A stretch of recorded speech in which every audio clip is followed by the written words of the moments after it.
Hello बच्चों, कैसे हैं आप लोग। आज मैं इस नए वीडियो में फिर से हाजिर हुआ हूं। विलयन से संबंधित जो अध्याय आप पढ़ रहे हैं उसमें पिछले वीडियो में हमने पढ़ा था क्वथनांक में उन्नयन। इसके पहले राउल्ट्स का नियम, उसके पहले सांता के पद हम लोग क्रमशः पढ़ते जा रहे हैं। अब इस चैप्टर का जो ये अगला टॉपिक है, आज जो है हिमांक में अवनमन को लेकर आए हैं। इसमें आप लोग पढ़ेंगे कि हिमांक में अवनमन क्या है, हिमांक क्या है, और ये किसी पदार्थ को जब मिलाते हैं शुद्ध विलायक में तो उसका हिमांक क्यों कम हो जाता है, किस कारण से कम हो जाता है। इन सभी चीजों की जानकारी इस वीडियो में आपको प्रोवाइड कराऊंगा। आप लोग बने रहिए इस वीडियो में और कॉपी पेन लेकर के बैठ जाया करिए। जो अच्छे अच्छे पॉइंट्स हम बताएं उनको आप लिखते जाइए।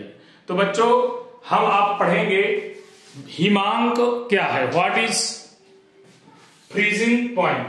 तो देखिए, फ्रीजिंग पॉइंट की भी शुद्ध विलायक को हम अगर उसे ठोस अवस्था में ले जाएं तो वास्तविक रूप से उसका जो ताप होगा उसमें कुछ ना कुछ हमको कमी करना पड़ेगा, तभी वो अपने द्रव अवस्था से ठोस अवस्था में जाएगा।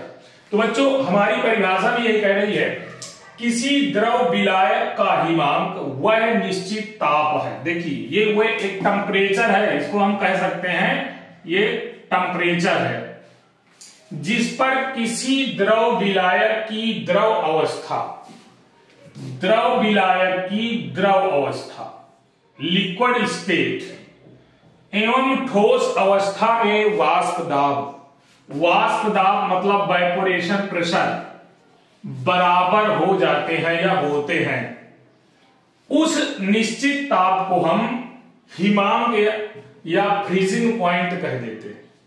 अब बच्चों, फ्रीजिंग पॉइंट में कमी क्यों आती है, कैसे आती है, इन सभी चीजों की जानकारी के लिए अब हम आगे बढ़ते हैं कि हिमांक में अवनमन क्या है। यानी ये जो निश्चित फिक्स टेम्परेचर था ये क्यों कम हो गया, कमी आना ही अवनमन कहलाता है। कैसे, हम इसमें लिखें कि जब किसी भी विलायक, शुद्ध विलायक में, यानी हम लिख सकते हैं जब किसी शुद्ध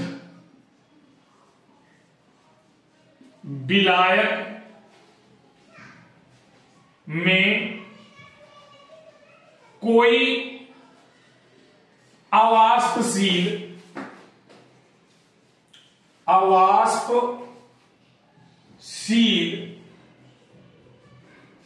विलेय पदार्थ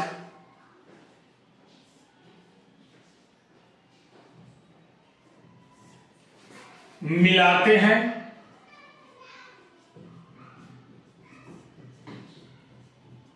तो उसके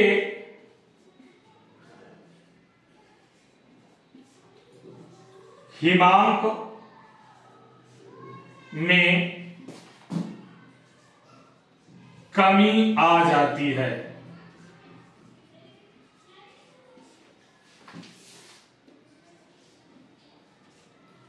जिसे delta T F freezing point से प्रदर्शित किया जाता है।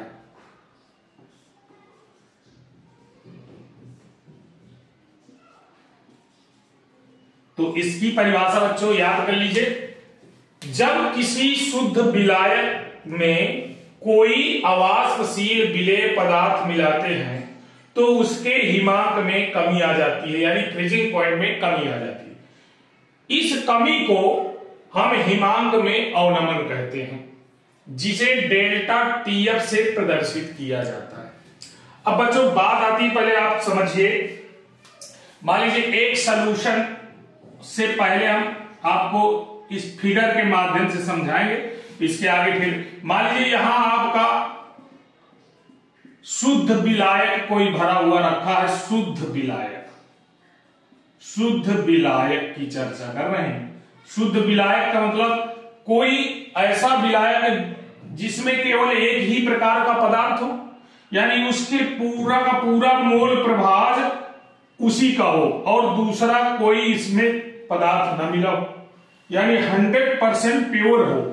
जैसे हम ले लेते हैं जल H2, तो ये 100% प्योर हो गए, तो ये शुद्ध विलायक हो जाता है। तो इसमें दो चीजें हैं, जब इसमें आप देखेंगे इसका भी एक निश्चित वाष्प दाब होगा, वाष्प द्वारा जो दाब डाला जाएगा उसे हम P0 कह सकते हैं, और इसका जो टेम्परेचर होगा उसे T0 कह देंगे। इस टेम्परेचर को जो आपका फ्रीजिंग पॉइंट कहते हैं, तो T0F लगा लिया जाता है इसमें, TF0 फ्रीजिंग पॉइंट। अब बात आती है कि इसी विलायक में, ये विलायक भरा हुआ, इस विलायक में थोड़ा बहुत, थोड़ी मात्रा में हम कोई अदर विलेय अवाष्पशील पदार्थ मिला देते हैं। मतलब हमारा कोई अवाष्पशील विलेय पदार्थ मिला दिया गया, जैसे इसमें थोड़ा सा कोई NaCl डाल दो, यूरिया डाल दो, तो CONH2, ये है यूरिया का फार्मूला, कोई भी डाल दिया गया तो उसके कण भी आपके यहां आ गए, और ये जो हमारा सॉल्यूशन बना, अब दो चीजें मिल गई, चूंकि चाहे इसको मिलाओ, मान लीजिए इसे मिला, तो यहां पर जो बना वो विलयन बन गया, विलयन। तो अब विलयन में NaCl की मात्रा कितनी डाली जाएगी वो बाद में आपको एक्सप्लेनेशन दूंगा मैं। तो ये विलयन बन गया। अब इसमें पड़ने वाला जो वाष्प दाब होगा तो वो होगा PS, सॉल्यूशन का दाब, और इसका जो सॉल्यूशन का हिमांक या फ्रीजिंग पॉइंट होगा उसको हम TF कह सकते हैं। अब सॉल्यूशन और भी बनाए जा सकते हैं, मान लो NaCl है, फिर NH2, तो अगला सॉल्यूशन बन जाएगा, और कोई पदार्थ, अलग अलग प्रकार के पदार्थ मिलाने पर अलग अलग बन सकते हैं। या NaCl की मात्रा इसमें थोड़ी डालिए, फिर थोड़ा और ज्यादा कर दीजिए, फिर और ज्यादा कर दीजिए, इस प्रकार से आप इसमें डालते चले जाइए, तो सॉल्यूशन भी अलग अलग प्रकार के बनते चले जाएंगे। तो बच्चों ये थे हमारे सॉल्यूशन। इसमें हमने जानकारी ये दी कि अगर हम इसका वाष्प दाब की चर्चा करें, जो वाष्प दाब पड़ेगा इस पर, अगर बंद पात्र बना दे, इसमें भी बंद पात्र बना दे, तो वाष्प दाब जो पड़ने वाला है, तो इसका शुद्ध विलायक का P0 हो जाएगा, और सॉल्यूशन से यस लगा देंगे, PS हो जाएगा। तो अब इन चीजों को हम जानते इसलिए हैं क्योंकि अभी हम इसके बारे में और आगे जब अध्ययन करेंगे तो उसको स्टेप बाय स्टेप हमको पता होना चाहिए। तो बच्चों अब इसके बारे में हम देखिए बताते हैं कैसे होता है। मान लीजिए कि हम एक ग्राफ के माध्यम से आपको बताएं, मान लीजिए ये हमारा वाष्प दाब का ग्राफ है और इधर हमारा ताप का ग्राफ है, ये है ताप क्रम। अगर हम इधर बढ़ें, यहां से 0 से इधर को तापक्रम है, और इधर को ऊपर को अगर बढ़ा जाए तो यह है वाष्प दाब, ये वाष्प दाब है बच्चों। गौर से देखिए, अब मान लीजिए हमारे पास दो सॉल्यूशन है, एक शुद्ध विलायक का है, ये और आगे बना लीजिए, सॉल्यूशन कितने भी बना सकते हैं, लेकिन हम दो की बात कर रहे हैं। एक ये जो हमारा शुद्ध विलायक है, इसको अगर हम सॉल्यूशन कह देंगे तो गलत मान लिया जाएगा, क्योंकि इसमें केवल शुद्ध विलायक के ही 100% मोलंस घुले हुए, तो ये हमारा विलायक है, और ये बन गया सॉल्यूशन, इसमें चूंकि विलायक और विलेय दोनों खुले हुए। तो बच्चों हम पहले इसके बारे में देखते हैं। ये कह रहा है कि जब किसी शुद्ध विलायक, तो मान लीजिए कोई विलायक है, ये यहां पर है, ये विलायक, मान लीजिए ये विलायक है, शुद्ध विलायक, शुद्ध विलायक, ये शुद्ध विलायक है। शुद्ध विलायक में अगर हम यहां पर इसका वाष्प दाब लेकर चलें तो इसके टेम्परेचर में हम अगर कमी करते जाएं तो ये मान लीजिए ठोस अवस्था में, यहां ये ठोस अवस्था में कन्वर्ट हो रहा है, ठोस अवस्था में, तो मान लीजिए इसको हमें इतना टेम्परेचर डाउन करना पड़ेगा और इसका वाष्प दाब भी कम करना पड़ेगा। तो जैसे जैसे इसको कम करते जाएंगे तो ये आपका सॉलिड स्टेट में कन्वर्ट हो जाएगा। तो ये जो हमारा यहां से यहां तक टेम्परेचर कम किया गया, ये ताप, इसको हम कह देंगे शुद्ध विलायक का हिमांक। इसको, ये आपका एक वैल्यू समझी हुई है, इसको हम कह देते हैं शुद्ध विलायक है, अर्थात यहां मान चुके हैं हम TF नॉट, तो यहां लिख दें TF नॉट। अब जैसे ही हम कोई अवाष्पशील विलेय पदार्थ इसमें घोल देते हैं तो इनके अणु पास पास आ जाते हैं, तो वाष्पन की दर कम हो जाती है, इसका वाष्प दाब घट जाता है। जैसे ही वाष्प दाब घटेगा तो इसके हिमांक में भी कमी आ जाएगी। तो मान लेते हैं अब यहां पर हमारे यहां से थोड़ा कम हो गया, ये यहां इतनी कमी आ गई, मान लीजिए यहां से लेकर इतनी कमी आ गई, तो ये हो जाएगा विलयन। अब विलयन को का वाष्प दाब यहां से हमको यहां तक लाना है, बराबर लाना है, शुद्ध अवस्था में टेम्परेचर कम किया, तो इसका जो हिमांक होगा, फ्रीजिंग पॉइंट होगी, वो कहलाएगी TF। तो ये यहां तक कम होकर के आ जाए।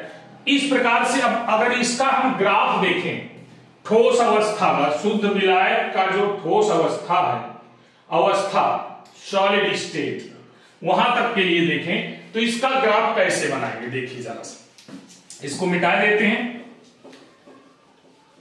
अब देखिए, मान लेते हैं कि हमारा जो सॉलिड इस विलायक की ठोस अवस्था की बात करें तो ये उसी तरह ग्राफ है। ये आपका एक ग्राफ मान लेते हैं, ये देखिए, ये ग्राफ है, ये तापक्रम है, तापक्रम, और ये है वाष्प दाब।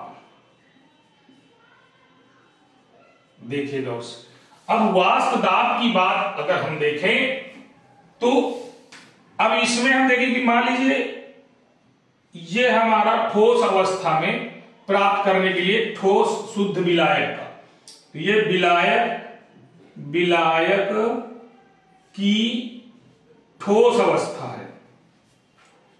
विलायक का द्रव अवस्था का जो टेम्परेचर था वो इतना था, यहां है। अब उसके टेम्परेचर को कम करते करते करते करते करते यहां तक आ गए। यहां पर आने के बाद वो फ्रिज मतलब ठोस अवस्था में बदल गया। तो ये जो टेम्परेचर हमारा इतना हुआ, ये बिंदु जो होगा वो इसका फ्रीजिंग पॉइंट होगा। ये किसका? शुद्ध विलायक का। ये शुद्ध विलायक की बात चल रही है। तो ये शुद्ध विलायक का जो है हमारा क्या हो गया? Freezing point. इसको हम क्या लिखेंगे? ये देखिए, शुद्ध विलायक का इतना कम करने के पश्चात द्रव अवस्था, ये द्रव अवस्था का है, द्रव अवस्था में मान लीजिए इसका टेम्परेचर फिक्स है और द्रव अवस्था से सॉलिड स्टेट में लाने के लिए इसका टेम्परेचर फिक्स है। इस टेम्परेचर को कमी जो करके हम इसे फ्रीजिंग करते हैं तो ये कहलाता है फ्रीजिंग पॉइंट। ये स्थिति देख लीजिए, यहां पर ये जो प्रेशर है ये आपका शुद्ध P0 होगा, शुद्ध विलायक के लिए P0 है। अब आप जैसे जैसे कम करते जाएंगे इसके टेम्परेचर को, कम करते करते यहां गए तो ये हिमांक में फ्रीजिंग पॉइंट हो जाएगा। हिमांक में अवनमन की अब चर्चा करें।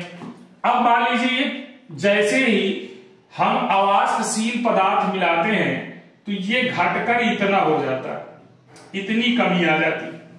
तो इसकी जो अब इसे ठोस अवस्था में ले जाना, तो यहां से हम घटाते घटाते घटाते घटाते घटाते घटाते यहां तक आ गए। ये आपकी इतनी कमी करने पर फ्रीजिंग, तो इसकी फ्रीजिंग पॉइंट मिल जाएगी। ये फ्रीजिंग पॉइंट मिल गया आपकी विलयन की। ये है विलयन की फ्रीजिंग पॉइंट, विलयन। अब देखिए गौर से, ये विलयन की फ्रीजिंग पॉइंट है, तो इसको हम क्या कहेंगे? यहां पर इसका जो वाष्प दाब होगा ये सॉल्यूशन का होगा, इसको हम PS कह सकते हैं। तो इसके वाष्प दाब में कमी आ गई। अब गौर से देखिए, ये टेम्परेचर था शुद्ध विलायक का, तो इसको हम TF0 कह सकते हैं और इसको हम TF कह सकते हैं। अब बच्चों यहां पर 0 पॉइंट था, यहां से देखिए इतनी दूरी की बात करें हम, ये दूरी है, तो ये दूरी पूरी दूरी है हमारी 0 से यहां तक TF, और यहां से यहां तक दूरी जो है ये पूरी दूरी TF0 है और इतनी TF है। अब हमको चाहिए ये दूरी कितनी हमारी कमी आई, इसे डेल्टा टीएफ कह देते हैं, इसे डेल्टा टीएफ कह देते हैं। तो बच्चों हम समझ गए हैं कि अगर हम इतनी दूरी चाहिए हमको तो पूरी दूरी में इतनी दूरी घटा दी जाए तो ये आपकी दूरी आ जाएगी, अर्थात डेल्टा टीएफ बराबर आ जाएगा टीएफ नॉट माइनस टीएफ।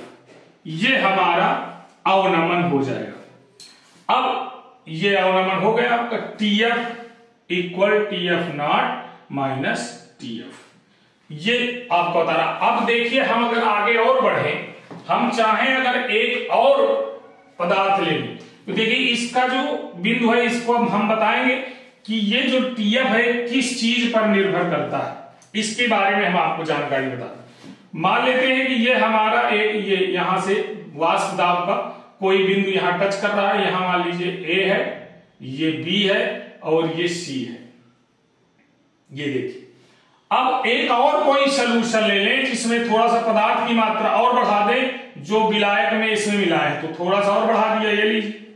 अब इसके फ्रीजिंग पॉइंट की चर्चा अगर की जाए तो मान लीजिए ये और कम होता होता होता यहां आ जाए, ये और हो जाएगा, तो यहां पर अगर देखा जाए इसका फ्रीजिंग पॉइंट इससे भी कम हो गया और कम हो गया, तो यहां TF1 कर दीजिए सलूशन का 1 और इसको TF2 कर दीजिए, TF2 सलूशन दूसरा। अब ये जाकर यहां टच करेगा तो इसका वाष्प दाब इतना हो जाएगा, ये PS1 है और ये PS2 दूसरे सलूशन का वाष्प दाब होगा। इसका भी कोई नाम दे दीजिए ABC, तो यहां लिख दीजिए D और यहां लिख दीजिए E। देखिए अब गौर से मैं इसको सिद्ध करूंगा तब आप गौर से देखिए। अब मान लीजिए इसको हम ऐसे करके यहां पर एक त्रिभुज देख लेंगे, कितने त्रिभुज बन रहे हैं। एक ये है ABC एक त्रिभुज हो गया, EBD दूसरा त्रिभुज हो गया, और यहां पर आप ये देख लीजिए। अब हमको देखना क्या है, ये लीजिए। अब मान लीजिए कि हमारा जो ये विलायक है वो किस चीज पर निर्भर करता है। आपने पढ़ा होगा कि जब दो त्रिभुज होते हैं, दो त्रिभुज, अब यहां से यहां तक की दूरी गौर से देखिए, ये P0 है यहां से यहां तक पूरा, और यहां से यहां तक की दूरी PS है, ये PS यहां से यहां तक, यहां से यहां तक इतनी दूरी चाहिए तो P0 माइनस PS बन जाएगा, ये S1 कर दीजिए। इसको PS2 कर दे तो ये दूरी अगर हमको ध्यान से देखिए गौर से, अगर इतनी दूरी पूरी चाहिए यहां से यहां तक, तो हम यहां पर पूरी दूरी की यहां से यहां तक की जो चर्चा है वो हम निकाल लें P0 माइनस PS2। ये दोनों सोल्यूशन के अलग, P0 माइनस PS1 इतनी दूरी हो जाएगी, और इतनी क्योंकि P0 पूरी है, पूरी में इतना घटा दें, PS1 घटा दें तो हमारा ये निकल आएगा। अगर इस पूरी दूरी में हम इतना घटा दें PS2 तो इतनी दूरी आ जाएगी। अब इसी प्रकार यहां भी टेम्परेचर की बात कर लें, अगर हम इसकी चर्चा करें, इतनी छोटी सी यहां से C और D की दूरी, C और D की दूरी को देखें यहां से, तो ये इतनी दूरी है, इस दूरी को हमने डेल्टा F माना था, इसको हम लिख सकते हैं TF0 माइनस TF1। ये हो जाएगा आपका, यहां लिखे दे रहे हैं तीनों। ये जो दूरी है AB बराबर क्या हो गई हमारी, AB बराबर P0 माइनस PS1। दूसरी दूरी ये जो हमारी BE बराबर आई, BE बराबर वो कितनी हो गई, P0 माइनस PS2, ये हो गई। इसके बाद हमने अभी निकाला यहां से यहां तक की दूरी AC, ये AC बराबर कितना होगा, तो ये हमने निकाल लिया AC बराबर TF0 minus TF1, TF0 minus TF1।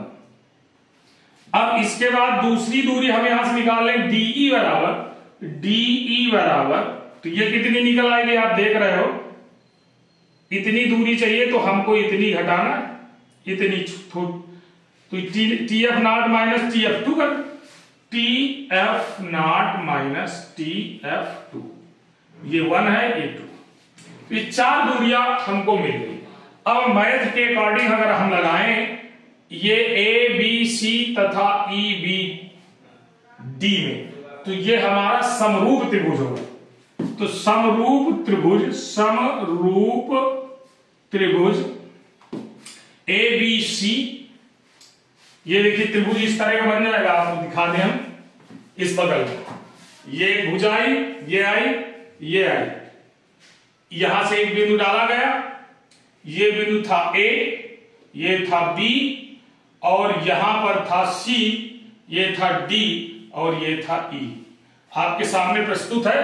तो समरूप त्रिभुज ए बी सी तथा ई बी डी में, अब आप गौर से देखिए, यानी ये भुजा बटे ये भुजा हो जाएगी, ये भुजा बटे ये पूरी भुजा हो जाएगी। यानी हमारा काम आसान, सी ए बटे डी ई, ये हो जाएगा सी ए बटे डी ई बराबर सी ए बटे डी ई बराबर ए बी बटे ई बी, ए बी बटे ई बी हो जाएगा। अब इसको हल करना है आपको। कैसे हल करेंगे देखिए। सी ए की वैल्यू क्या है, सी ए, यहां ए सी रखा है, ए सी ए है, तो ये हो गया आपका T F not minus T F one बटे T F not minus T F two, ये बराबर हो जाएगा। ए बी की वैल्यू क्या दी हुई है, ए बी ये लिखा P not minus P S one, P not minus P S two, ये आपकी दोनों हो गई भाई। अब आगे हम देखते हैं इसको, देख लीजिए, थोड़ा सा मिटा लें इसको मिटा ले रहे हैं, ये इससे काम चला लेंगे। देखिए हमारे पास क्या हुआ कि अगर हम इसको क्या करें, ये हमारा टोटल डेल्टा F1 है, ये डेल्टा F2 है, तो अगर हम इसको लिखना चाहें तो लिख सकते हैं डेल्टा F1 बटे डेल्टा TF1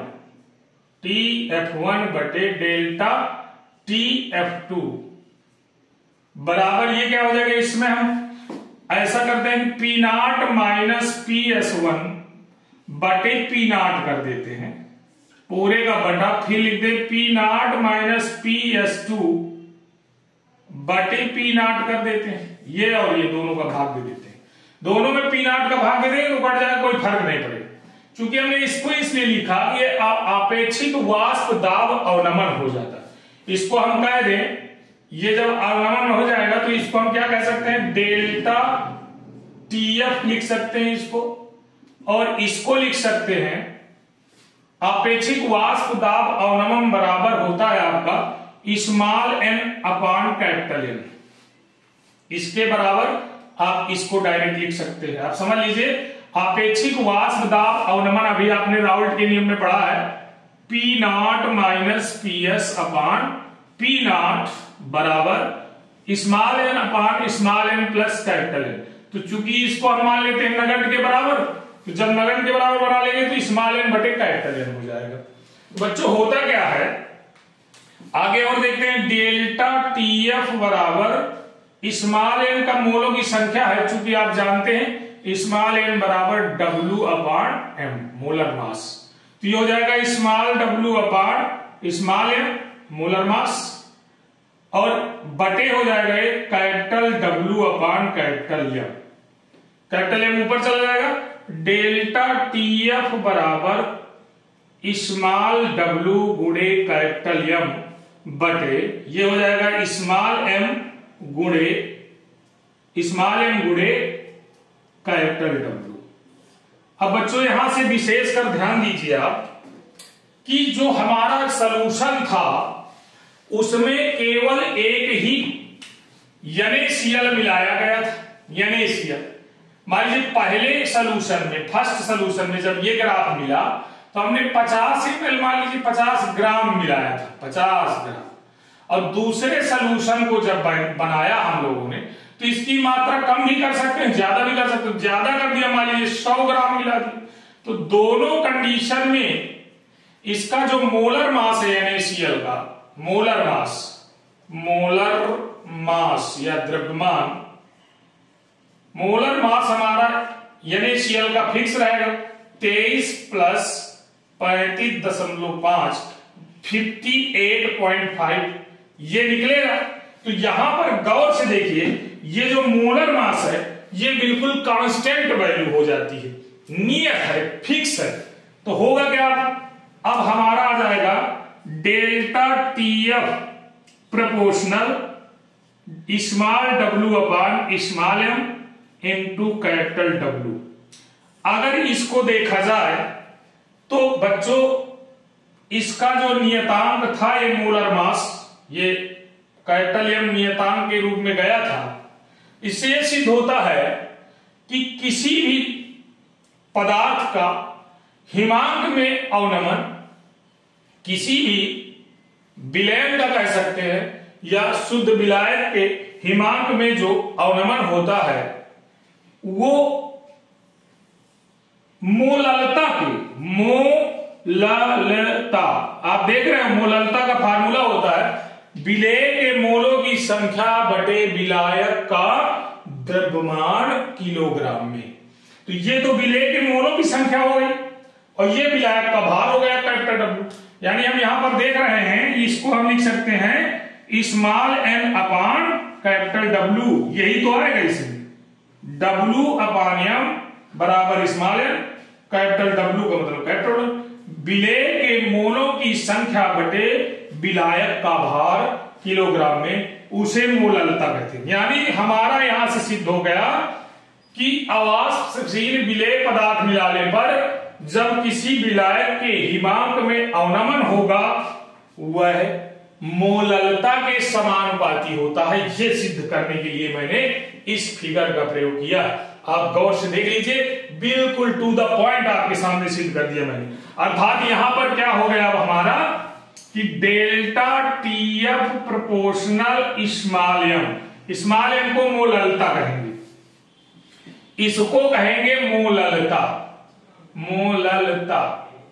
अब आप गौर से देखिए, इस प्रोपोर्शनल को हटाया जाए तो TF बराबर KF एक नियतांक आ जाएगा और स्मॉल m इस नियतांक का नाम होगा जहां KF बराबर हो जाएगा मोलल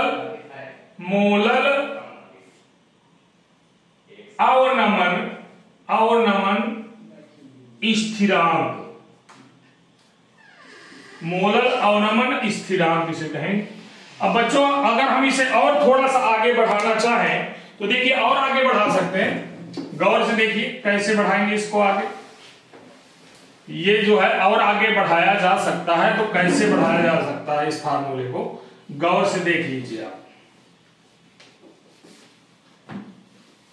अब जैसे मान लीजिए हमारा ये स्मॉल m की वैल्यू आपने पढ़ी, स्मॉल m बराबर स्मॉल n अपान कैपिटल W वो भी kg में। तो इसको हम इस तरह भी लिख सकते हैं W∗B अपान M∗B। चूंकि अब मोललता की बात है तो हमको अलग करना पड़ेगा, गुणे यहां पर आप लिख सकते हैं 1000, क्योंकि kg को अब ग्राम में कन्वर्ट करना है, बटे W∗A। ये फार्मूला यूज कर सकते हैं मोललता के लिए, तो यहां पर रख सकते हैं। तो ये हो जाएगा delta TF equal KF multiply m के लिए हम लिख दें W∗B अपान M∗B मल्टीप्लाई 1000 अपान W∗A। बच्चों समझ में आया होगा। अब अगर और शॉर्ट कर लिखना तो इसको इस तरह लिख दीजिए, 100 को 1000 को पहले ले आइए और ये हो गया KF WB अपान M∗B मल्टीप्लाई W∗A।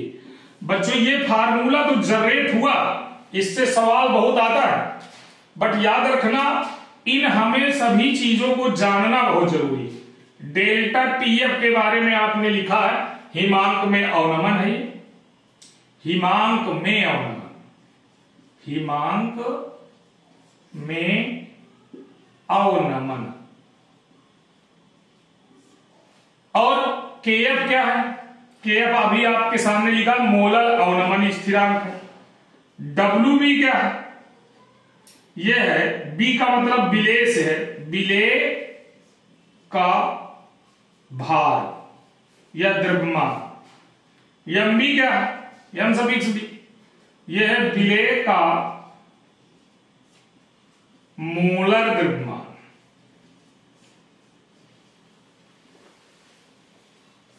और आपका डब्ल्यू सफिक्स ए क्या है? यह है विलायक का भार या द्रव्यमान। तो बच्चों इन चीजों को पहले जानना है। केएफ क्या है वो आपके सामने रखा, मोलर अवनमन स्थिरांक। टीएफ क्या है? हिमांक में अवनमन। डब्ल्यू बी क्या है? विलेय का भार। एन सफिक्स बी क्या है? विलेय का मोलर द्रव्यमान। डब्ल्यू ए क्या है? विलायक का मोलर का विलायक का भार, ये भार है लिखा, देख लीजिएगा उससे। अब देखिए आपको ये हिमांक में अवनमन क्लियर समझ में आ गया होगा। अब कभी कभी आ जाता है मोलल अवनमन स्थिरांक की इकाई बताइए। तो जैसे हमको मोलल अवनमन स्थिरांक की इकाई बताना पड़े तो बच्चों बहुत सरल ट्रिक है, लेकिन आप इसे यूज नहीं करते, इसलिए कभी कभी इस यूनिट को आप बता नहीं पाते। हमारे पास सुपर यहां पर छोटा सा फार्मूला दिख रहा होगा, देखिए फार्मूले से मैं यूनिट निकालना आपको सिखा रहा हूं।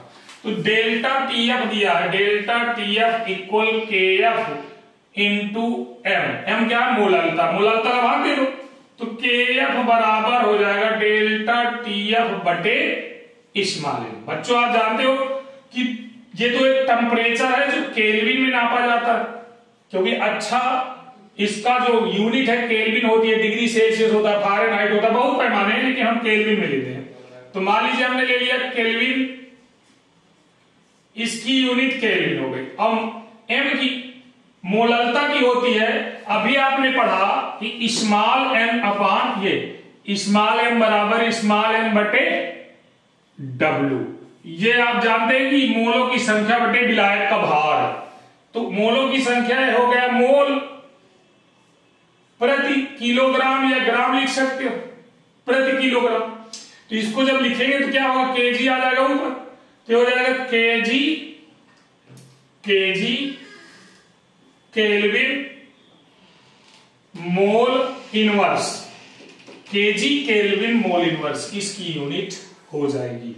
अब इसकी जैसे परिभाषा लिखना बच्चों, तो ये तो हमारा 1000 ग्राम की चर्चा हुई, 1 किलोग्राम। अगर किसी पदार्थ को वेट बाई वेट परसेंट में नापना है तो 100 ग्राम मात्रा में नापना है। तो फार्मूला अगर देखा जाए तो डेल्टा टीएफ बराबर 100 ग्राम केएफ। इसके बाद आप देख रहे हो यही फार्मूला पूरा लिख देना है, W B upon M B multiply W ए।